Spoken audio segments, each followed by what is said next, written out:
Guys, welcome to my channel, welcome to Joy of Joyshree. আজকে অনেক দিন বাদে আবার এসছি তোমাদের সাথে আড্ডা মারতে এবং আজকে আমি ভীষণ ভীষণ এক্সাইটেড, ভীষণ খুশি। কারণ আজকে 19শে নভেম্বর, যেদিনকে আমি এটা শ্যুট করছি, সেদিন আমার বাবা মায়ের 30তম বিবাহবার্ষিকী। তো আমি আজকে খুব আনন্দিত এবং আমি ওদের এই জীবনযাত্রার একটা পার্ট হতে পেরে নিজেকে ভীষণ ব্লেসড মনে করছি এবং চেষ্টা করেছি যেন ওদের আজকের দিনটাকে একটু স্পেশাল বানাতে পারি। সো আজকের পুরো ব্লগটাই ওরাই mainly hero and heroine. So তোমরা কিন্তু প্লিজ পুরো ভিডিওটা দেখবে এবং আশা করছি ভালো লাগবে, কারণ অনেক কিছু আজকে এক্সাইটিং হতে চলেছে। So stay tuned. এটা আমার বাবা মায়ের বিয়ের কার্ড, যেটা আমি খুব সৌভাগ্যবশত খুঁজে পেয়েছিলাম এবং আমি রেখে দিয়েছি আজকের এই দিনটার জন্যই। এবং এটা আমার কাছে একটা ভীষণ বড় প্রাপ্তি। মানে এই জিনিসগুলো কখনো পুরনো হয় না। অ্যান্টিক পিস বলা যেতে পারে। আমার খুব খুব কাছের এই দুটো কার্ড। এটা হচ্ছে বাবার দিকের, মানে ছেলের বাড়ির কার্ড। তো আমি তোমাদের একটু খুলেই দেখা।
আচ্ছা মা, তোমাকে আমার কিছু প্রশ্ন আছে, ঠিক আছে? আজকে তোমার 30 বছরের বিবাহ বার্ষিকী। তো তুমি আমাকে একটু বলো, যেহেতু আমি ছিলাম না তোমাদের বিয়েতে, আর আজকে সে বোকা বোকা প্রশ্ন আমি করবো না যে আমি কেন ছিলাম না, ছোটবেলায় যে প্রশ্নগুলো করতাম। তো তুমি আজকে আমাকে একটু বলো যে সেই সময়ের ফিলটা তোমার কি এখন মনে পড়ছে? আজকে যেটুকু আমি অ্যারেঞ্জমেন্ট করেছি তাতে কি তোমার বিয়ের দিনের কথা মনে পড়ছে? হ্যাঁ, অবশ্যই কিছু মনে পড়ছে। একটু আমাদেরকে একটু বলো। বিয়ের দিনকে আমি একটু আতঙ্কিত ছিলাম, কারণ বাড়িতে একটা ভীষণ ভয়াবহ ঘটনা ঘটেছিল, সেই কারণে। কিন্তু আমার অন্য যে রিলেটিভসরা এসেছিল, তারা আমাকে, মাসি, পিসি বা মার বাবার দিকে যে ভাইরা, মাসতুতো ভাইরা, তাদের ছেলের বউরা আমাকে খুব কোম্পানি দিয়েছে সেই সময়। আমি উপরে একাই ছিলাম সেই সময়, ওরা ছিল, আমাকে গার্ড দিচ্ছিল। আর বিয়েটা খুবই রাতে হয়েছিল, রাত 12টায় লগ্ন ছিল, সেই জন্য একটু ঘুমও পেয়ে যাচ্ছিল। অবশেষে সেই সময়টা এলো। তারপরে প্রথমে মালা বদল, আমার পান পাতা দিয়ে যেমন হয় পিঁড়িতে ওঠানো হলো, তারপরে মালা বদল হলো, তারপরে শুভ দৃষ্টি হলো। এই একটা আমাকে বলো যে বাবা আসার আগে তোমার টেনশন হচ্ছিল যে বাবা কখন আসবে কখন আসবে? সেটা একটু মনে হচ্ছিল যে ঠিক টাইমে পৌঁছে যাবে, লগ্নের আগে যেন। যদিও আমার বিয়েটা খুবই রাতে ছিল, তবু একটু মনে হচ্ছিল যে আবার একটা ছোট ঘটনা হয়েছিল। আমার পিস শ্বশুরের আবার পা ভেঙে গেছিল, তো ওনাকে উঠিয়ে নিয়ে ওরা এসেছিল। সেটাও একটা ছিল যে উনি আবার ঠিক আসতে পারবেন কিনা। তো অবশেষে সবাই এসেছিল। তো আজকে সেইটারই পুনরাবৃত্তি করার আমি চেষ্টা করেছি। আমি জানি অবশ্যই বিয়ের দিন আলাদা হয়, কিন্তু বিবাহবার্ষিকীটা, বিয়েটা একবার হয়, কিন্তু বিবাহবার্ষিকীটা বছর পর বছর চলতে থাকে। একদম। আজকে তোমরা 30 বছরে 30 পদার্পণ বছর। করো। এইটাই যে 30 বছরে পদার্পণ করলাম, এটাই একটা বিশাল বড় অনুভূতি। আর বিশেষ করে বলতে হয় যে তুই ছাড়া এই জিনিসটা অসম্পূর্ণ হতো। কারণ তুই প্রতিটা আমাদের বাড়িতে যত কিছুই ইভেন্ট হয়েছে, অনুষ্ঠান হয়েছে, তুই সেটাকে কি বলবো, অর্গানাইজ করিস, আর খুবই ভালোভাবে। যেটা সবাই পরে দেখে বলে যে ওর মাথা থেকে এত ভালো ভালো জিনিস বেরোয় কি করে। এই জিনিসগুলো নিয়ে বলতে গেলে তুই বোধহয় পড়াশোনাই করেছিস। আমি অনেকদিন আগে সবে, আজকের ওই সারপ্রাইজটা কিরকম লাগলো তুমি বলো? ভীষণ ভীষণ, I am very much impressed. Thank you, love you so much. Love you too, all because of you, always for you. But I am missing Sourav very much. আচ্ছা বাবা, এর আগে আমি মাকে প্রশ্ন করেছি, এবার তোমার টার্ন। তুমি বলো, এই 30 বছর আগে আজকের দিনে তোমাদের বিয়ে হয়েছিল, তো ঠিক এই সময় বোধহয় তুমি বেরিয়েছিলে, তো তুমি একটুখানি তোমার এক্সপিরিয়েন্সটা একটু আমাদের সাথে শেয়ার করো। তো আর মনে নেই, যেটুকু মনে আছে তখন তো বাড়ি ভর্তি সবাই, কাকা, পিসি, মা, সবাই গম গম করছে বাড়ি। মোটামুটি এই সময় বেরিয়েছিলাম। কাকা সেই মনে আছে খালি গায়ে ওই ঠান্ডার মধ্যে গাড়ি আসলো, গাড়ি পাঠালো, আমি গিয়ে উঠলাম, সঙ্গে দু একজন গেল, আচ্ছা, মেসো গেল, কাকা আবার সেই খালি গায়ে রাস্তার মধ্যে গাড়ির মধ্যে দাঁড়িয়ে বলে দিল কিভাবে যাবে। রাস্তায় লোকজন যাচ্ছে, কাকার ওই খালি গায়ে দেখে সবাই ডাকাচ্ছে। গেলাম, অনেক রাত্রে দিয়েছিল, 12টা মতো নাগাদ হবে। বলতে আমার এক এক করে সব বাসে করে সব বরযাত্রী আসলো, ওখানে যারা ছিল তারা সব সারাক্ষণ কিভাবে এবার এবার আমাকে বলো যে তাহলে সেই দিনের পর 30টা বছর পেরিয়ে গেছে, অনেক কিছু তোমরা একসাথে এক্সপিরিয়েন্স করেছো। আজকে এই দিনটাতে এসে তোমার ঠিক এক্স্যাক্টলি এই মোমেন্টে কি ফিল হচ্ছে? আমার এটাই মনে হচ্ছে যে একটা সাকসেস বলে সার্থক বিয়ের জীবনে সেটা পরিপূর্ণ হয়েছে। সবচেয়ে যেটা আর কি মানে ওই মধ্যে মনে হয় যে হ্যাঁ এইটাই হচ্ছে আমার জীবন সবচেয়ে পরম প্রাপ্তি, সেটা হচ্ছে তুমি। হ্যাঁ, তোমাকে পেয়ে আমার সবচেয়ে মনে হচ্ছে যে সাকসেস, আমি লাইফে পুরো সাকসেস, আমার আর কি চাওয়ার আর পাওয়ার নেই আর কি।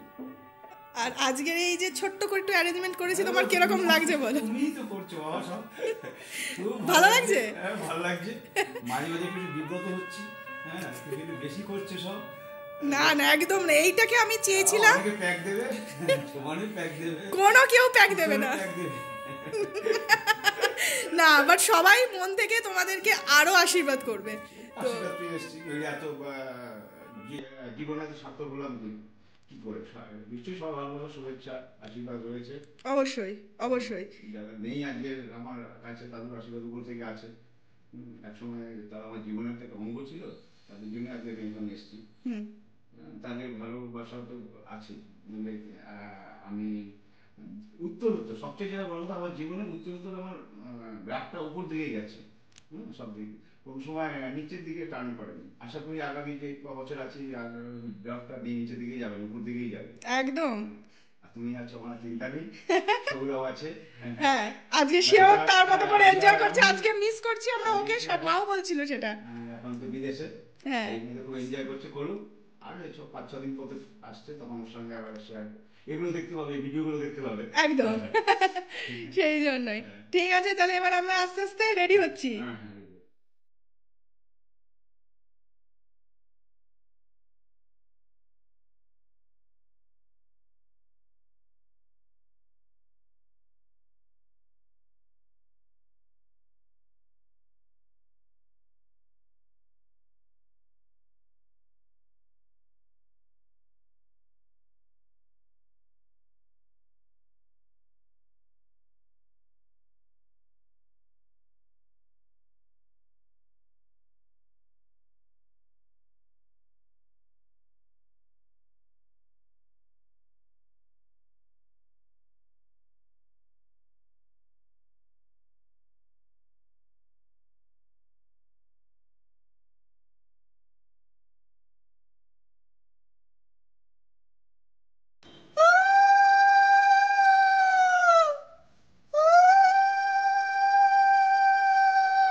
ছোট করে ভাত কাপড়ের ব্যবস্থাও করেছিলাম, জানি খুবই যৎসামান্য আয়োজন, শুধু দিনটাকে একটুখানি আরো স্পেশাল করার জন্য।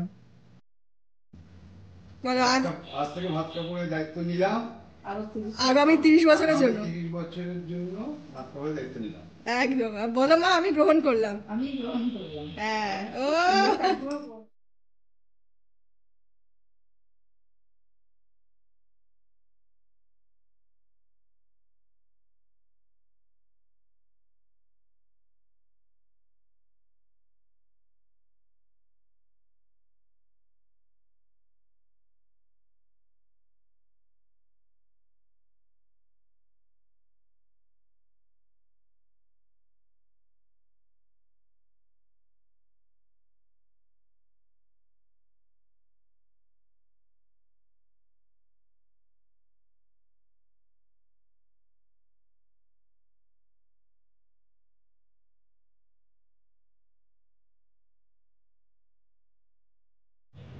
আচ্ছা গাইস, তোমরা কিন্তু দেখতে পাচ্ছ মনে হয় পিছনে আমার বাবা মায়ের বিয়ের কিছু ছবির আমি কোলাজ করেছি। তো সেখানে মায়ের যে বেনারসিটা, সেটা কি আজকেও তোমরা দেখতে পেলে? একটু ভালো করে দেখো তো। তোমরা একটু লক্ষ্য করলে দেখতে পাবে মা যে বিয়ের দিনকে যে বেনারসিটা পরে রয়েছে, মা আজকেও কিন্তু সেম বেনারসিটাই পরে রয়েছে। আমি ওদের এই মোমেন্টটাকে রিক্রিয়েট করতে চেয়েছিলাম এবং মা ভীষণ যত্ন করে বেনারসিটা রেখে দিয়েছে বলেও এটা সম্ভব হয়েছে। দেখো, তোমরা দেখতেই পাচ্ছ মায়ের গায়ে যে বেনারসিটা রয়েছে আর এই ছবিতে যে বেনারসিটা রয়েছে এটা সেম। তাহলে মা, বেনারসিটার বয়স 30 বছর। একদম।